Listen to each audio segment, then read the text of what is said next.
2024 is no more. Let's stay alive and survive and thrive in 2025. We're going to have a little conversation with some of our coaches around here about how their years ended and what's launching in the new year.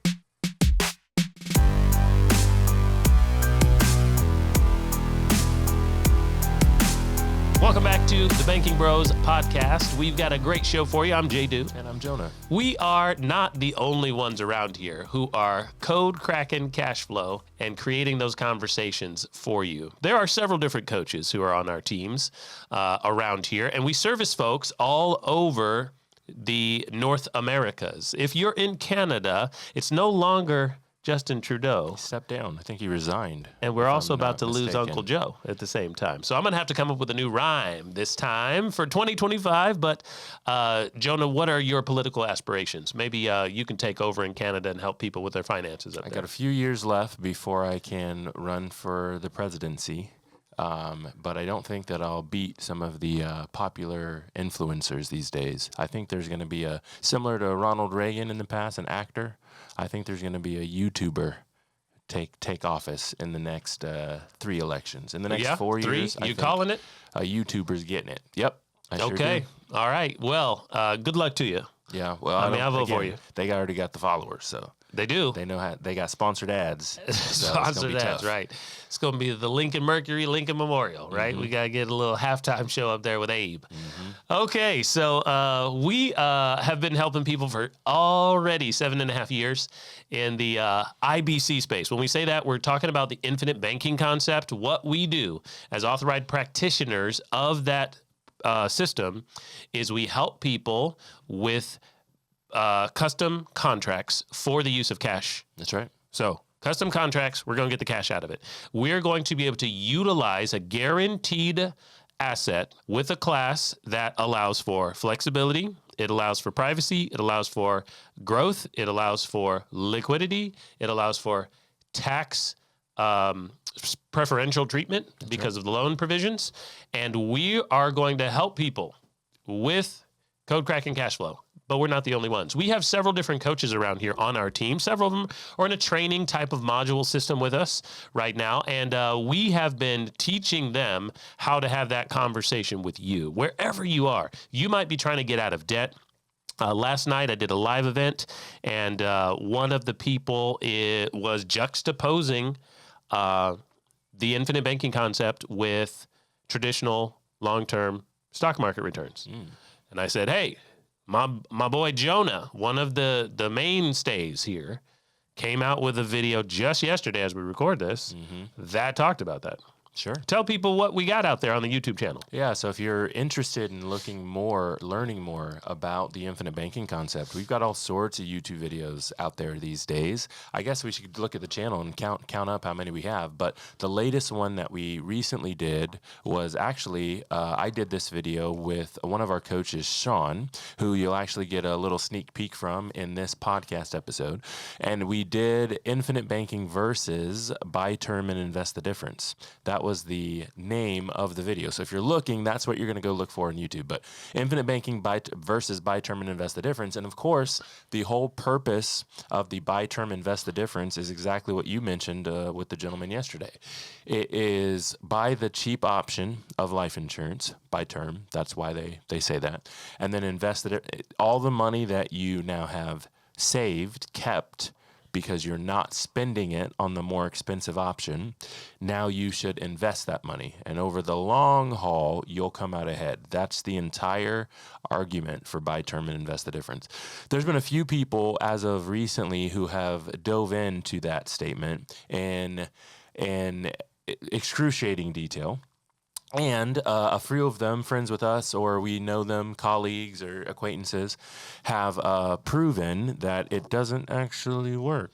Well, it depends on what you're comparing. That's so many people don't quite articulate with the catchphrase, buy term and invest the difference. Sure. Or my new favorite, because I'd never heard it till a couple years ago, it rhymes, and buy term, invest the rest.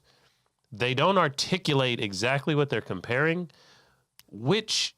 You also have a significant amount of things to invest in, right? And so buy term, invest the difference. You can invest in the wrong thing, right? The wrong category of things, the wrong indice class, the wrong, right? There's so many like variables that are introduced there. So just giving a really blanket statement and saying, hey, buy the cheap option and then just go invest the rest, you'll be fine is a little tough. You need somebody to dive into the specifics. And so, yeah, it's of course most people, when they're talking about investment, they're talking about the general return of the stock market, S&P 500, or what's probably going to happen in your 401k based on the S&P 500 and the stock market. So that's normally what they're talking about, but they drop out tons of factors that are part of the word problem. Now, when I grew up, back in my day, we had word problems. It was before Common Core. What did you have? Sure. Yeah, word problems. So I don't know the Common Core stuff. It's kind of confusing to me. Yeah. Okay. So in those word problems, what we're ending up dropping in real life in the comparison is we're dropping the death benefit.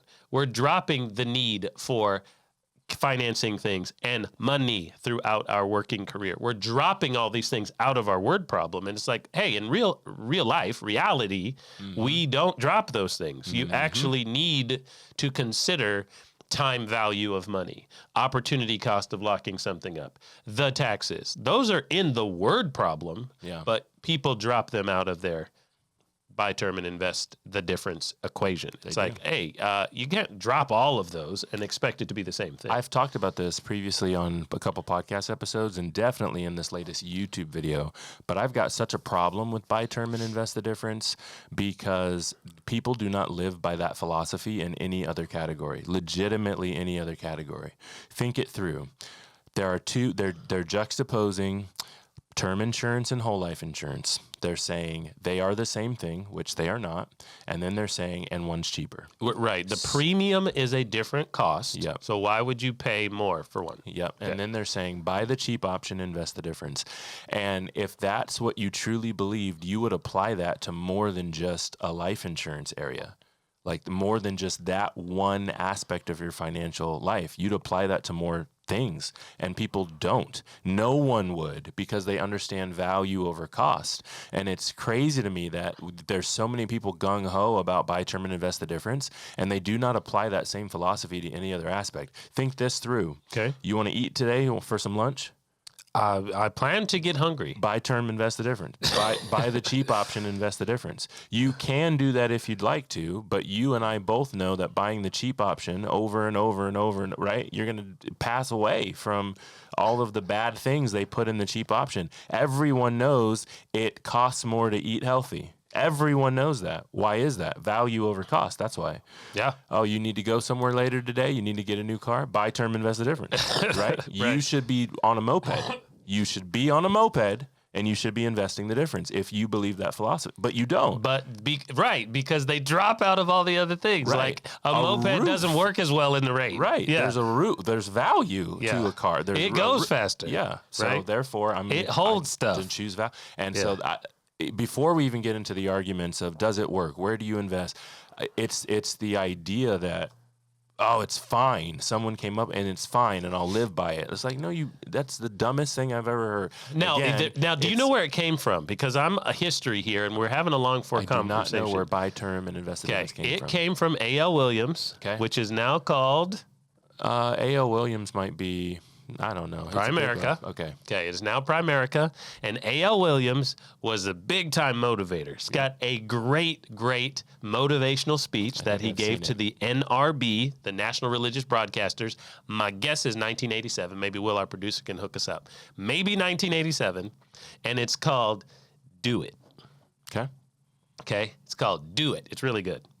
He's not talking about insurance sales and term and whole life at that point. But the entire thing came from A.L. Williams, who started a company in the life insurance space, got contracts from lots of people and all that stuff, all these great carriers, to sell term because the whole life policy that his mother had on his dad, and it could have been universal. I'm not really sure. So it may have been universal, but it was a permanent product. And that the umbrella's wide now. So, because I don't remember that one. Ended up being superficial, not enough money. They paid lots of money into it. It lapsed because it was universal, something like that. That's where the whole thing came from. So he said, Whole thing. Get me out of here. I'm going Buy for term and invest the difference. Buy term, invest the rest. All that stuff came from A.L. Williams, which then became Primerica, which is still a thriving community of insurance sales today. Sure is. Yep. And again, there's a lot of people out there who like buy term and invest the difference. I'd like to talk to some of those people and get them to think. And I'm sure they're not thinking. Sure, They've already. They're not they thinking. would double down on. Nah, it's just this one thing, right? Because after you talk to them about what they're eating and where they live, right? Buy term, invest the difference. Why your house so big? Buy term, invest the difference. Well, because you'd like an office. Here's another second bedroom for people. Here's another philosophical issue with buy term and invest the difference. It's that in the 20th century in our country, the bureaucracy was so big and the white collars were the thing. White collars were the thing. Mm-hmm. Go to school, get good grades, get yourself in a big building. There are pensions. Desk, there are things like that. Is buy term and invest the difference means that by retirement means you stop working, that you have enough of a nest egg. Right. That economy is not exactly the same anymore. Right. I just got dropped off this morning because my car's in the shop for the 400th time by an Uber driver who's 77. Okay. Now, he, in particular, has a pension. Nice dude. Came from New York to South Carolina, where we live. So I'm sure cost of living is great for him. He's loving his grandkids. They live here. Yep. But most people will not be able to live that type of pension retirement lifestyle. I met a guy recently this past week who was retired also. Said that he had a 3-legged approach to his retirement. Tell me more. He says, I didn't go for 4 because even on unstable ground, if you've got 4 legs, still unstable. But on 3 legs, more stable on unstable ground. This is out of his mouth. Confused me. I'm talking to him real, live, in person. He's saying this to me. Okay.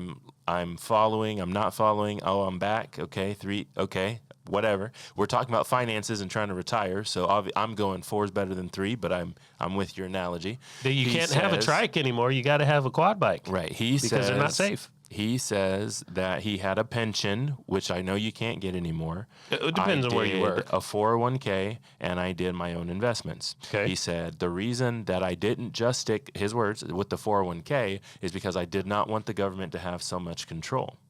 He said, I put goals on paper. I was an engineer. I worked at the same company for 35 years. I put goals on paper that I wanted to be retired by 58. I missed my goal. I was retired by 55. Out of his mouth. Okay. Because I asked him. He said, so far? Introduced I love these so far. He said, I'm retired. What do you do? I don't understand the stool, but I understand the 401k, right. and I understand 55 instead of 58. I asked him what the secret was. He said, I'm retired. He said, what do you do? I said, I help people with infinite banking.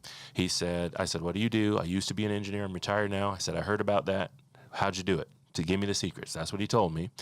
And then I said, I loved what you said about the 401k with the government control. I don't really like that either. I think that they're going to change rules on us. They're too much in debt. There's a lot of money locked up in these plans. I think something big's coming. He said, yep, I think Social Security's probably on its way out.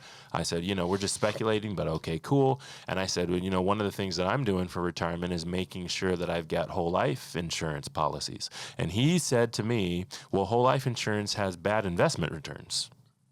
And I thought to myself, should I dive in deep with this gentleman right here, standing up? Where were you?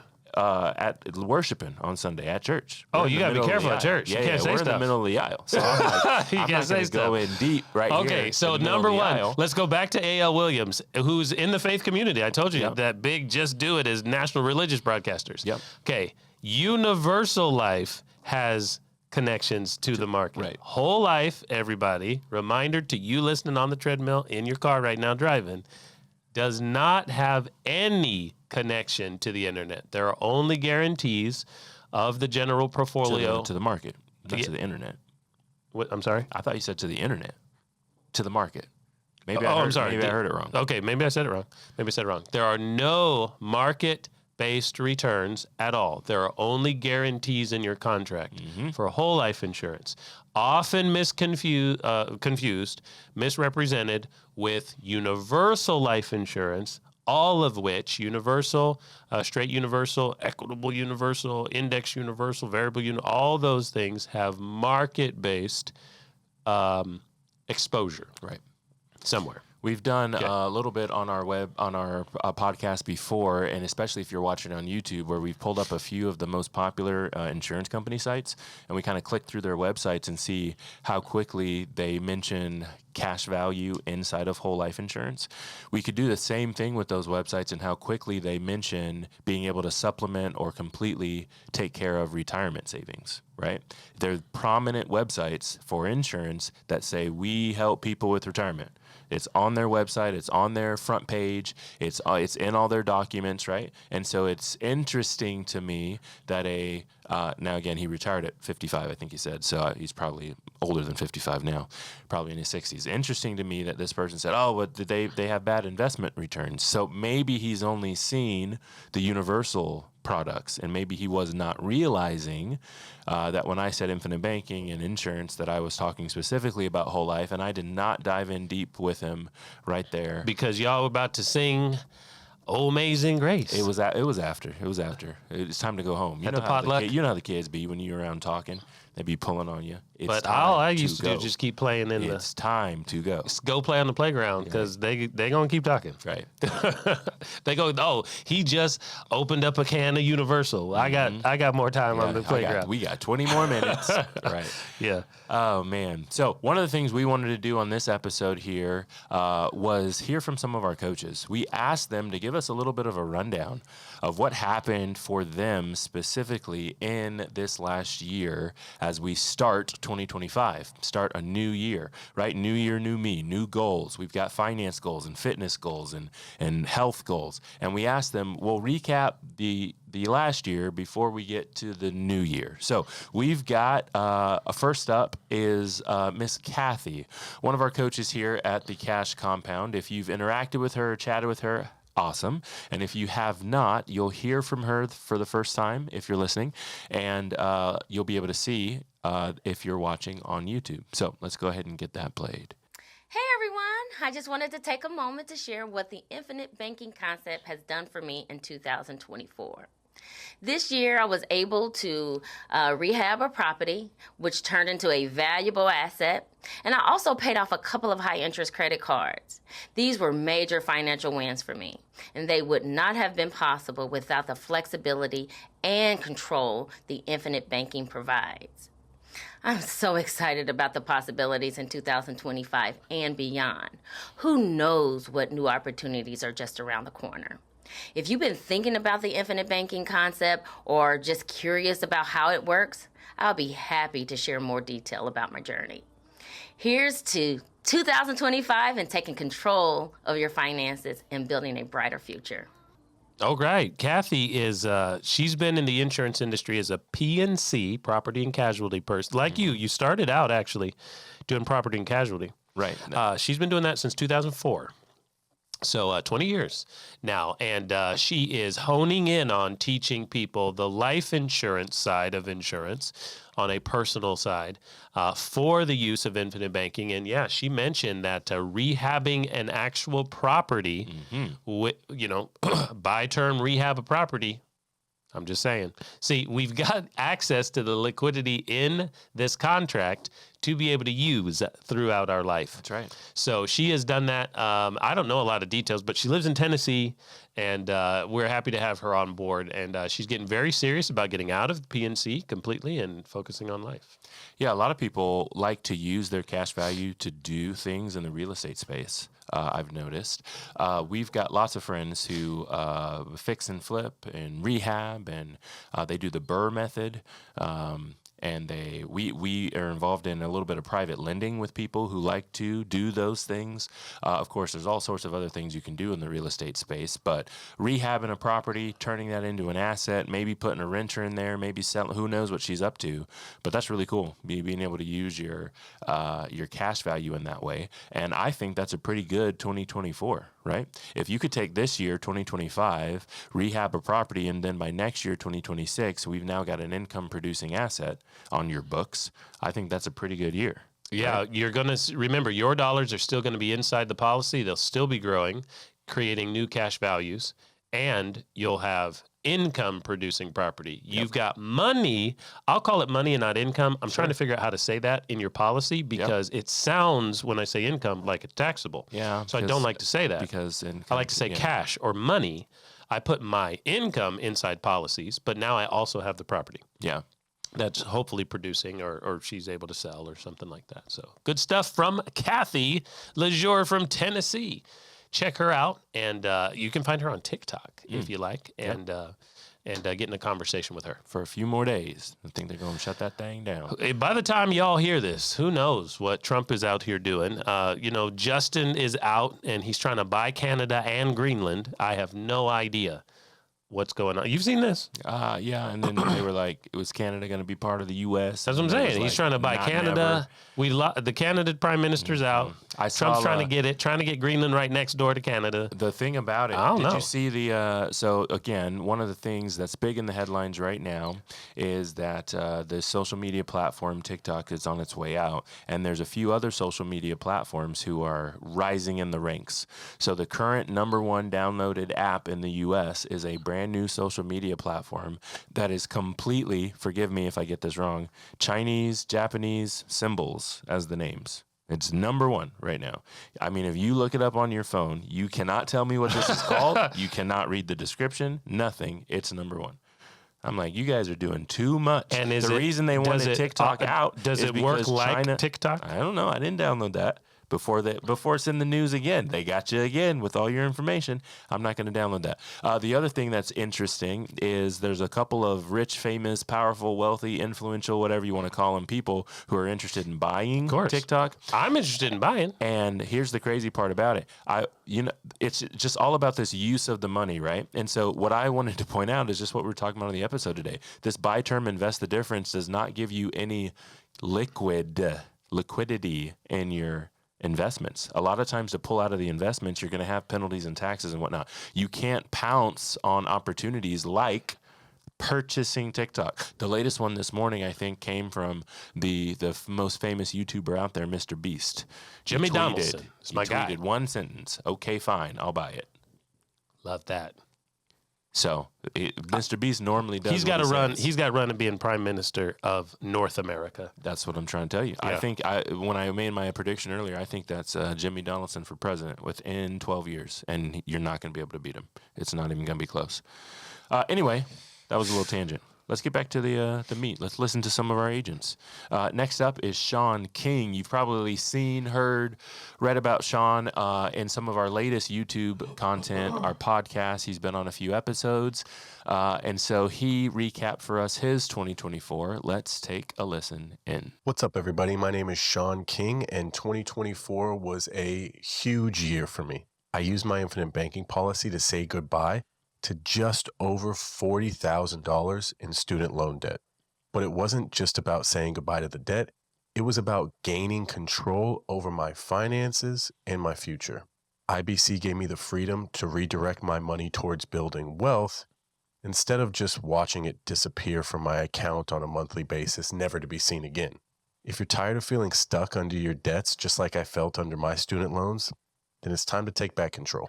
Infinite banking, without a doubt, worked for me, and I know it can work for you too. Schedule a free cash consultation now so you can learn how you can do the exact same thing. Go ahead and click the link below, and let's get started. Sean coming through. So Sean was on a live broadcast with you, one of our coaching hour sessions on a Thursday, about 2 Thursdays ago, and he has really been trying to remind everybody that his student loans are gone, right? Yeah. 40 grand in student loans have been wiped out with his newfound ability to coach this process for people and being able to do it himself. That's right. So he borrowed against his policies that he got in 2024. Yep. These are immediate cash dollars. Yep. Remember, these custom contracts we are talking through have immediate cash use. I know many of you decide that what we say is the exact same thing as the next channel on YouTube. And if they are not talking about immediate cash use in whole life, we are not the same person. So we are talking about immediate cash use in whole life insurance, equity right out of the gate. and he used it to get Sally Mae out of the game. Or Freddie Mac. Are they both? Which one is which? One I is never a had chocolate. student loans like that. One is a chocolate also. It's the exact same name. Fannie Mae is a chocolate also. I saw it at the store the other day. Really? Uh-huh. I was like, And it's chocolate like a also- black person? and What you it's- talking about? No, it's like a chocolate brand, and it's also I the know student loan C's people. Candies, the world's finest chocolates. and Feastables. Freddie, one of them, Freddie Mac, Fannie Mae, whichever one it is. Freddie Mac sounds like Kraft cheese and macaroni. No, it's something. Anything that's May, Mac, Freddie. I'm out of here. FAFSA. I don't want anything to do with Who that. knew there was an F in the middle of the word? FAFSA. Yeah, Took me a while. Everybody. I never had loans like well, that. if you had to go to school and you can't, FAFSA is a joke. I saw a post the other. I mentioned this earlier. I saw a post the other day. The people listening will find this funny. They said, student loans, I'm not paying those back. The government's got to learn their lesson. No way you should have loaned $30,000 to a broke 18-year-old with no job. It's true. And I laughed and I thought, that's funny. And it's true because no one would do that. For a No one bunch would do a bunch of outdated and antiquated educational system programs from all these state colleges over the course of the last 40 years. Yep.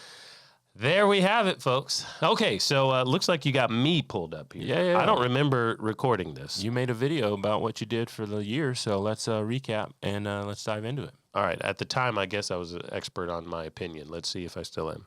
Ho, ho, ho, ladies and gentlemen, JDew here of the Banking Bros. And 2024 became significant for me because this was the first year that my cash values also were able to include my tax liability.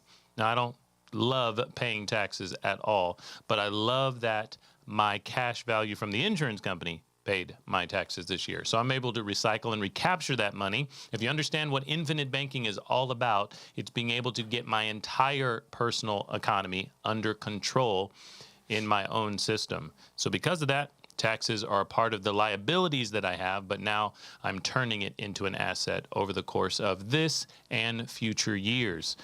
I hope that one day for you, not just your, I hope one day for you, maybe in 2025, your tax liability, not just your investments, not just your debt, will be a part of your personal banking economy. Now, let's see what Sean had to say. You put me up there. Expose me without editing it. I did. No editing. Okay. So I'm not a one-take wonder, but it is a wonder to me how many people do not realize how cash values, money, non-taxable, liquid money, can be used to pay off your taxes. Right. So I think that's a huge thing that we probably need to do more content about. Maybe I need to do some content about it. I'm always thinking about that. Ladies and gentlemen, your biggest expense that you pay, pre-tax and post-taxes, there are lots of types of taxes, is income tax, is the expenses that come with income tax and all the other taxes put together. And your cash values is a separate pool of liquid asset that keeps rising that you can use to get out of your taxes. Don't spend your money on taxes. Be very efficient about how you choose to pay your bills and pay your taxes. My suggestion is own a business. That's a whole different category. Right. But my suggestion is own a business. It allows you tax deductions and exemptions that people cannot get when you have, most of the time, you cannot get with W-2 income. And you now have the ability to lower your taxable income and then pay it with cash value. It's a big deal. It's a big deal. And I think, Joan, I really do think that we've got to, we honestly, we need some more tax partners to be able to help our people understand how they should be operating their own taxable accounting, bookkeeping economies and be able to be efficient with using cash value to pay off those Uncle Sam bills. Might be right. Might be right. Before we end the episode, let's give a quick shout out to our fan follow of the week. And this week, our fan follow is a gentleman by the name of Daryl Lloyd. What's up, D. Lloyd? He is over on YouTube, one of our subscribers there. So, Daryl, we really appreciate you subscribing. Hopefully, not only he subscribed, but hopefully he also hit that bell, which means that he'll be notified anytime that we post new content to that channel, YouTube. Daryl, if you are listening, hearing us, what you need to know is that we appreciate you, man. And if you leave us a comment or a question, we will not only more than likely answer it on one of our live sessions, like our Thursday live Ask Us Anything sessions, but maybe we'll even answer it on another podcast episode just to give you the shout out there. So, Daryl, we really appreciate you for subscribing. Hopefully you're learning a lot. Let us know in the comments if you need anything from us, and happy banking if you haven't started. If you have started, happy banking. If you haven't started, give us a call. We'll get you started. We want to remind everybody who's watching us on, not watching us on the podcast and listening right now, that our YouTube channel experience has really been heightened over the course of the last quarter. And we've got a lot more content there, and a lot of mid-form content, as we might call it, that's longer than the social media pieces and shorts and reels. And it's not as long as our full save and spend system presentation. We do think you should go there for Infinite Banking 101 to teach you how to save and spend money at the exact same time and create code cracking cash flow in your life. But there are a lot of mini topics that we're getting into from 5 to 10 minutes on our YouTube channel. Different playlists we're coming out with, and content from those coaches like Kathy and Sean to help you understand your specific situation. Maybe it's a real estate idea. Maybe it's debt reduction, and maybe it's getting out of those Sally Mae, Fannie Mae, Freddie Mac, macaroni and cheese, whatever it is. We've got a lot of content for you there. We look forward to your feedback in those comments, and we will talk to you in 2025 about changing your connection to money and your families forever. Talk soon. You are now tuned to the banking bros. Said we couldn't make it, drink or settle. This the life we chose. Gave a lot of game, we never got a lot of things. Bow your head and say the prayer. We taught you how to be the bank. If you are ready to take back control of your finances this year, 2025, and keep control as we move on into the future and all years to come, what you need to know is that we talk about that on this latest episode of the Banking Bros podcast. It's all about what last year's cash value did for us and what the cash value that we've accumulated up to this point can continue to do for us as we move forward in the future. We'll see you there.